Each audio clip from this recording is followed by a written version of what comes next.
guys.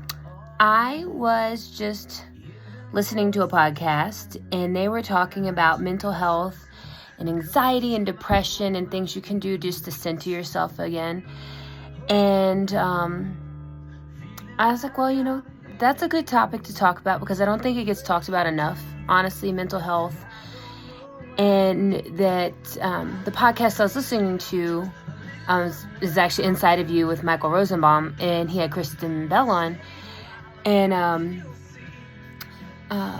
it just kind of hit me because he's talking about how he has anxiety and he didn't want his assistant to tell anybody because he didn't want him to think he was weak. And I'm like, I can see that because of the stigma that is around mental health. And I was like, well, I get that way sometimes. I actually, it was Sunday, and I have no idea why in the hell I started crying. I do, and then I felt ashamed about it because I was depressed. I was having a moment of sadness and depression, and I'm going to cry thinking about it, but I was actually cleaning my bedroom, and I was just had on music, and a song by Callum Scott came on called The Reason, which is one of my favorite songs. But it's been a very long time since I've had a relationship or had anybody show interest at all or be attracted to me. And I tweeted about it, and it made me feel so lonely. I have tons of friends and people I can call and hang out with, and I have my roommates and the littles that I take care of who love me so much. But just like that, not necessarily romantic love. Yes, of course I miss that, but just intimacy with another person, not so much the sex, but just somebody knowing you so well, who's there for you, and you're your person, your person. I'm gonna cry thinking about it, but it made me really sad. And then I kind of hid it because I'm like, I shut my door because I didn't want anybody to know. And I think it's something we should talk about, and our feelings, how are we supposed to work through them if we don't talk about them? So yeah, I just went. And I tell this to the kids all the time because I want them to learn, and I should take my own advice. If they're feeling sad or upset or angry or lonely or pissed off or whatever it is, and they'll go and they'll sit and be quiet. I'm like, what's going on? And they're like, nothing. What's going on? Nothing. I'm like, it's okay. You have your feelings and your emotions. Those are perfectly valid, perfectly normal.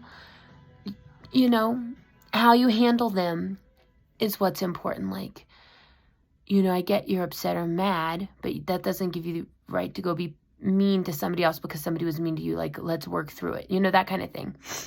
And so I work on that with the kids. I'm like, well, maybe I should take my own advice.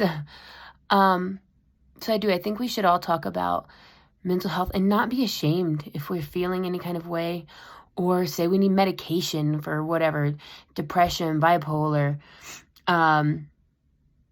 anything, whatever it is. I think we should always talk about it and make it to where it's not a stigma, to where people will actually get help for it.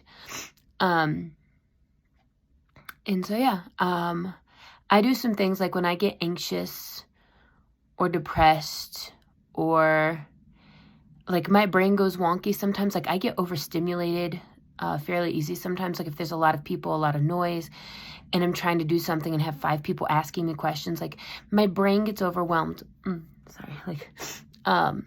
It does. And for me, I need to take 5 minutes and calm down. I might go to my room or wherever I can find that's quiet.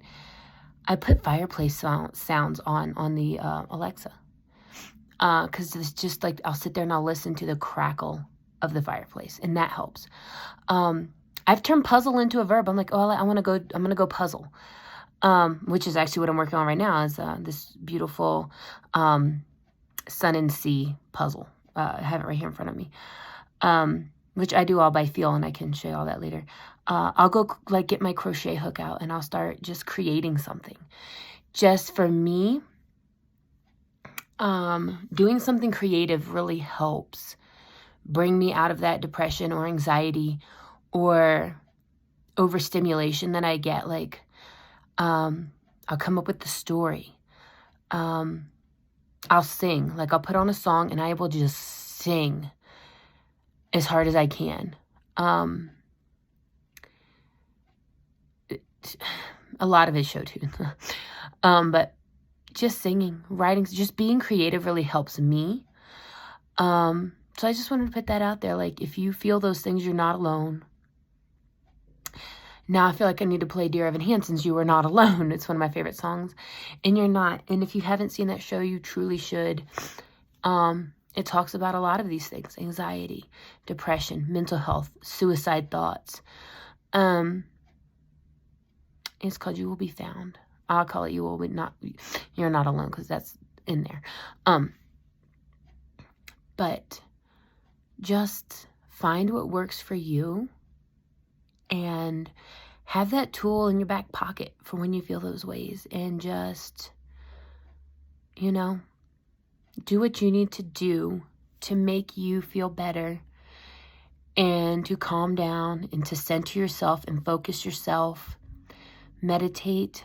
I'm a big proponent and believer in therapy.